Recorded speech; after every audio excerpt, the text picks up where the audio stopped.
خنش بن عبداللہ سے روایت ہے کہ میں نے حضرت علی رضی اللہ تعالیٰ عنہ کے 2 مینڈوں کی قربانی کرتے دیکھا۔ میں نے ان سے عرض کیا یہ کیا ہے، یعنی آپ کے ایک کے بجائے 2 مینڈوں کی قربانی کیوں کرتے ہیں؟ انہوں نے فرمایا رسول اللہ صلی اللہ علیہ وسلم نے مجھے وصیت فرمائی تھی کہ میں آپ کی طرف سے قربانی کیا کروں، ایک قربانی میں آپ کی جانب سے کرتا۔ اللہ کے نبی صلی اللہ علیہ وسلم دنیا سے پردہ فرما گئے تھے اور حضرت علی ان کی طرف سے بھی قربانی کر رہے، اور کیوں نہ کرے، اللہ رب العزت اگر خوشحالی دے، وسائل دے۔ اللہ کا نبی اس امت کی طرف سے قربانی کیا کرتے تھے۔ اللہ نے امت کے افراد کو خوشحالی دی ہے، پھر اپنے نبی سے محبت کا اظہار یوں بھی کیا جائے کہ اپنی نبی کی طرف سے بھی قربانی کی جائے۔ اللہ رب العزت اس میں اور ہی ترقی اور برکتیں عطا فرما دیتے ہیں۔ والد دنیا سے چلے گئے، ان کی طرف سے بھی اثار ثواب کی قربانی ہے۔ والدہ چلی گئی، ان کی طرف سے بھی اثار ثواب کی قربانی ہے۔ ایسے تو مسلمان اپنے ماں باپ کے لیے صدقہ کرتا ہی رہتا ہے، لیکن یہ سیزن ہے نا،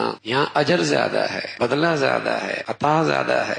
زندوں کے لیے بھی کر سکتے ہیں، جانے والوں کے لیے بھی کر سکتے ہیں۔ زندوں کے لیے بچے نابالغ ہیں، ان کی طرف سے بھی کر سکتے ہیں، سعادت کی بات ہے۔ تو یہ مسلمانوں کی طرف کمائی کا ایک موسم ہوتا ہے، اللہ رب العزت اس پہ خوب بہانوں سے عطا فرماتے ہیں۔